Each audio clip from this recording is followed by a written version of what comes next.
So what exactly is a token? If we ask this question, many developers would hesitate. They have a rough sense of what it is, but still there is a bit of mystery lingering.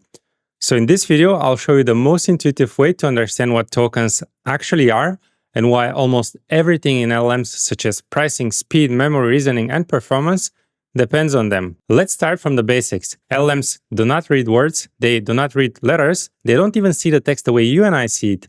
They only understand numbers. So how does the sentence learning machines understand patterns get converted into numbers that the model can actually work with? The tokenizer. The tokenizer splits the text into small pieces, and these small pieces are called tokens. And while you and I see 4 words, the tokenizer sees 6 tokens. In this example, learning machines understand and pattern. But there is more to it. First, why exactly these 6 tokens?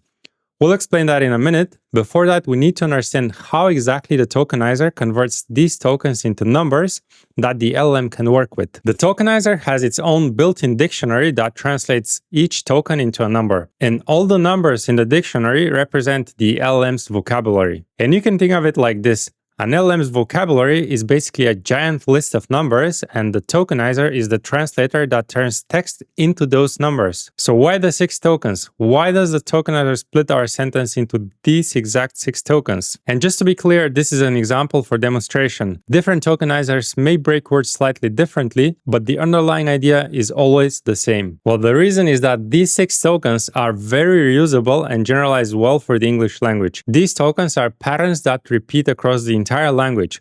For example, learn can be used in learning, learnable, learner, while under can be used in understand, underline, underestimate, and so on.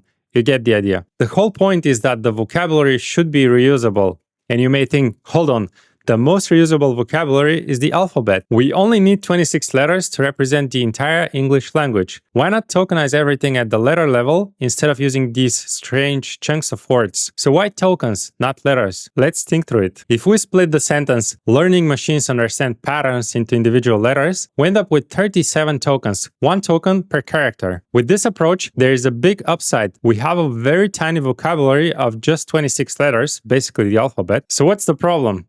The problem is attention cost. Let me explain. First, the obvious part. The LLM now has to process an array of 37 tokens instead of 6. Yes, our vocabulary is small, but from LLM's point of view, every sentence becomes much longer. And now the important part. To predict the next token in the response, the model must evaluate how much each token should pay attention to every other token. With n tokens, this becomes roughly n times n calculations. So as the token count grows, the compute grows dramatically. Here's the intuition behind attention. In a sentence like, the keys to the house are missing, the model should weigh keys more heavily than house when predicting the word are. And for that, it has to figure out these relationships for every pair of tokens. This is why using a tiny vocabulary like the alphabet doesn't work. It produces extremely long token sequences, which makes attention computations slow and expensive. So the first goal is to represent the text using as few tokens as possible. And you may be asking, why not just use huge tokens? For example, if an entire sentence was represented by a single token, the model would only need to process 1 token. Let's imagine that world for a moment. Every sentence is 1 token, and every paragraph is 3 to 4 tokens instead of 30 to 40. The problem is that the vocabulary would explode. If every sentence was treated as a single token, then to represent all possible sentences, the vocabulary would need to contain every sentence humans could ever write. This means storing millions, billions, or even trillions of unique tokens. And every time the model wants to generate 1 token, it has to look at every token in its vocabulary and decide which one comes next. Bigger vocabulary means a slower model, which needs bigger hardware and leads to higher cost. Therefore, the second goal is to not blow up the vocabulary size. So we are optimizing for using as few tokens as possible to represent text without blowing up vocabulary size. At the end, it's a balancing act. Fewer tokens to represent a sentence versus size of vocabulary. Now that we understand how tokens work, let's talk about what really matters in practice: pricing and context window.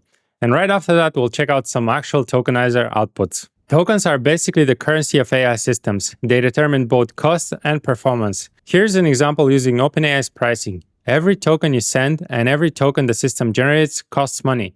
For example, 1 million input tokens cost $1.25. You'll also notice that the output tokens cost way more than the input tokens. That's because input tokens only need to be converted into numbers, which is cheap. Output tokens, on the other hand, require the system to actually think, to compute core possibilities, and generate them. That's why they are more expensive. Systems that perform deeper reasoning also cost more, because they tend to produce many more output tokens while thinking step by step. Deep thinking is expensive. More tokens, higher cost. And since processing tokens takes time and compute, tokens also affect speed. Here is an interesting insight from the Artificial Intelligence Analysis Index. Most of the tokens we pay for are actually reasoning tokens, not answer tokens. This is why reasoning models are way more expensive.